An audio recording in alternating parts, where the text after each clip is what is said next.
Dan uwa, kai da kake kallon bidiyon nan, na san kana da waya, kuma watakila wayar taka tana baka matsala, ko kuma nace tana dan kamewa, ko kuma bata sauri, ko kuma bata ɗaya daga cikin waɗannan. To dai ko ma menene dan uwa, wannan bidiyon na tabbata da zai amfane ka, da haka kai haƙuri ka kalle shi daga farko a ƙarshe domin da yiwuwar bidiyon zai burge ka.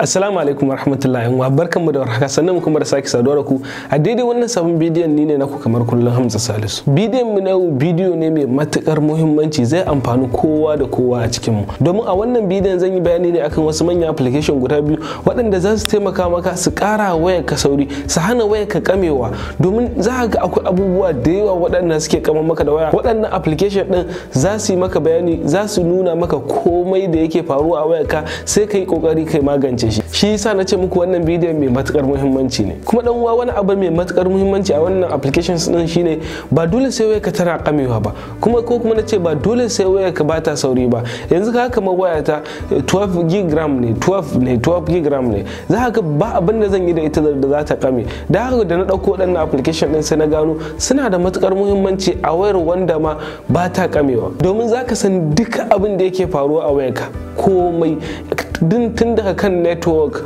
wifi, komai da ya shafi wayarka za ka san shi cikin sauki da kwanciyar hankali. A shi kuma musamman ma idan wayar taka tana kamewa ko kuma ba ta dan yin sauri da sauri sosai, wannan applications din da na faɗa da farko za ka ji daɗin su. Da haka ba tare da na matsa da dogon bayani da sharhi ba, kar ka manta ka danna wannan bidiyon dan uwa alamar lakin, sannan ka sharing don mutane da yawa suna fama da irin wannan matsalar, don bidiyon ya yaɗa musu su je su gan shi su ma. Idan kuma kana kallon bidiyon mu a YouTube ne kai tsaye kamar yadda kuke kallo, za ka zo misali ka danna nan, kana dannawa zai kawo maka an ce ma wannan shine link din, kana danna shi zai kawo ka wannan fuskar. Kamar yadda na faɗa, a wannan fuskar ana bayani ne akan wannan application din da yaren Hausa. Kai tsaye za ka danna nan kamar yadda kuke kallo, za a rubuta maka danna nan, kana danna shi zai fara maka download din wannan application din cikin sauki da kwanciyar hankali. Okay dan uwa, bayan ka gama dauko wannan application din, za na fara maka bayanin su dalla dalla. Yanzu za na fara maka bayanin na farko wannan kenan. Kamar yadda kuke kallo, wannan application ne mai matukar sauki, ko MB 4 bai kai ba, a cikin kankanin lokaci zaka dauko shi. Kai tsaye zaka zo misali ka danna haka, bayan ka danna kamar yadda kuke kallo zai dan yi sacin kadan haka, zai bude mana. Mene amfanin wannan application din? Wannan application din amfanin sa shine zai dan rinka kawo maka talla, sai ka dan yi hakuri saboda application din gaskiya zai burge ka. Wannan amfanin application din shine duk wani abu da yake fama a wayarka, duk wani abu da yake tafiya a wayarka, wannan application din zai faɗa maka. Kamar ya nake nufi, yanzu misali ga internal storage, ga battery life ɗinka, ga sensor, ga applications ɗin da suke running a wayarka. Da haka yanzu misali sai ka zo nan ga bangaren device, za ga sunan computer wayar taka, za ga manufacturer ɗinta, za komai da kake kallo, hardware ɗinta, har Google Service ID, misali na Facebook, tallan da Facebook suke yi maka, ID ɗinka, ga su komai a nan za ka gani. Haka zalika idan ka zo system, za ga misali version nawa ne wayarka, menene build number taka, mene build time, mene build IT, gashi nan duk wani abu da kake bukata na wayarka komai akwai shi a cikin nan. Da haka nan misali ga bangaren CPU, ga locations ɗinka, misali ga shaka bangaren network, kun san wanda yana da matukar muhimmanci, domin misali za ka san misali wifi ɗin da kake amfani da shi, ko kuma data da kake amfani da ita, misali na ce MTN ko kuma Airtel, shin yana da karfin network a daidai lokacin da kamar yadda kuke kallo yanzu haka, zai faɗa maka ga karfin network ɗin da kake fama da shi. Sai kuma wuri mafi muhimmanci shine bangaren battery. Kamar yadda kuke kallo, wannan application ɗin zai faɗa maka karfin batirin ka. Misali yanzu in zaka je ka sai waya, zaka iya amfani da wannan application din domin ya faɗa maka asalin karfin wannan batirin, domin ka san idan waya aka yi amfani da ita in ba sabuwa bace, za ga batirin ta yana mutuwa. To wannan zai faɗa maka voltage ɗinsa, zai faɗa maka kuma lafiyarsa, shin good ne ko kuma poor. Wannan application din zai faɗa maka dalla dalla. Sai abin da ya shafi bangaren kyamara, shi ma zai faɗa maka duk wani bayani da ya shafi bangaren kyamarar ka. Bangaren kyamarar taka yanzu tana da kyau ko kuma tana samun matsala, ko kuma menene duk za ta ringa faɗa maka, ko wannan application din zai faɗa maka. Dan haka ni ma ya burge ni, na ce muku ko da wai ka babba ce wannan application din zaka ji daɗin amfani da shi. Sai abu na gaba mai muhimmanci shine bangaren kamar da kuke kallo applications. To duk application da ka gani anan zaka iya ganin sirrin sa nan, kamar da kuke kallo yanzu ka danna application, ga sunan shi, package number, ga version ɗinsa, ga komai, ga size ɗinsa, ga komai.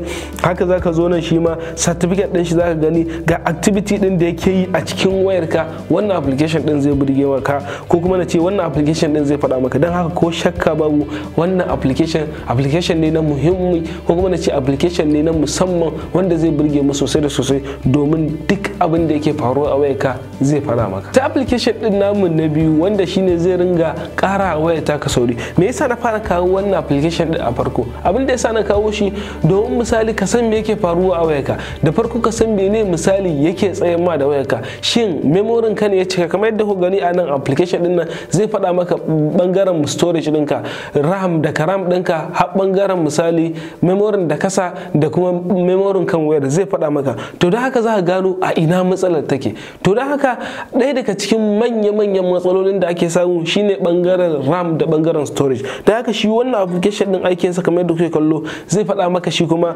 bangaren RAM da bangaren storage. Kuke kallo zai ce mana akwai application da suke aiki yanzu, application 100 ko kuma na ce application 55 da suke aiki akan wayata. Yanzu haka misali idan ka san wani application yana cima data ko kuma yana da dan nauyi, zaka zo ka tsaye da shi kamar yadda kuke kallo. Misali yanzu na ce Instagram yana da nauyi, ko kuma na ce wannan yana da nauyi, sai na zo na danna haka. To yanzu wannan application din ya tsayar da shi, wayar taka za ta ƙara sauri, domin kowane application a wayarka da kake kallo yana aiki ne a background. Da haka za ka ga wayar taka tana kamewa, tana jacking, tana kaza. Amma yanzu in ka tsaye da application din, yanzu kun ga da yana 55 yanzu ya kuma 54. Amma yanzu da zan zo na danna nan kamar yadda kuke kallo, to zai tsaye da duka applications din. Kai malam wayarka duk application din da ka zo ka shiga yanzu ba za ta kame ba, domin ba abin da yake yawo a kanta, ita kadai take aikin ta cikin sauki da kwanciyar hankali. Da haka yanzu mu jira wannan ya gama domin na tabbatar muku da abin da nake. To yanzu yan uwa kamar yadda kuke kallo gashi yanzu ya gama. Kun ga yanzu nan ya ce ba application din da yake yawo akan wayarka. Yanzu in ka jawo wayar ta kun ga nan ba komai, amma inda da ne za ka ga nan duk akwai abubuwa, akwai notification na WhatsApp, Facebook, Instagram. Yanzu gashi nan ya kulle komai. Yanzu in ka zo kana amfani da wayar ka dan uwa ko na tabbata da kai kanka zaka ga bambanci da yanzu. Kamar haka kamar yadda kuke kallo za ka yi amfani da wayarka ka shiga duk abin da kake so ka yi, duk abin da za ka yi wayarka ba za ta kame ba a yanzu. Misali idan kana so ka yi wani abu na musamman za ka zo ka yi cikin sauki da kwanciyar hankali. Baki yan uwa kamar yadda kuka gani a nan bidiyon namu zai da sa'aya. Idan wannan bidiyon ya burge ku, kada ku manta ku danna mai alamar liking, domin hakan yana ba mu karfin gwiwa. Sannan ku share domin bidiyon ya dawo mutane da yawa domin su gani su ma su amfana. Da wannan nake ce mana wassalamu alaikum wa rahmatullah.